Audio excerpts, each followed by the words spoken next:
Brought to you by GTA. We start with you.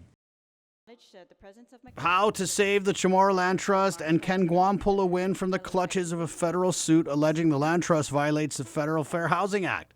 That's what talk centered on today before Legislative Land Chair Senator Therese Terlahi's committee.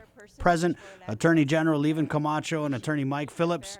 AG Camacho saying that part of the problem is that the federal government is comparing the Land Trust to the Fair Housing Act, which, given Guam's unique history, may be apples to oranges. On one hand, we have our history of land taking and colonialism and everything that we've endured, and they're working off of the Fair Housing Act. So what you're seeing it's like a square peg and round holes. We're trying to fit our history into legal concepts or legal constructs and their laws, and they're trying. I mean, I think Attorney Phillips has accurately said that the judge and the attorneys are trying to work with us, but they're not willing to go too far to where they would violate what they believe is the spirit of the Fair Housing Act. The CLTC has until February 2020 to go into settlement agreement talks. If a settlement is not reached, a trial has been set for August of next year.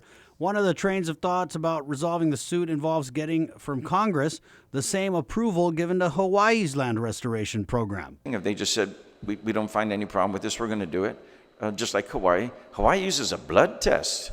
I mean, how do you get more racial than that? The federal government had earlier sent what was considered by stakeholders a favorable settlement agreement, but when the Dave Davis decision came down, the feds then said what they consider the race-based term of Native Chamorro in the CLTC's Enabling Act should be changed to something else. It's way above my pay grade to make that kind of decision that would actually change Native Chamorro to Guamanian.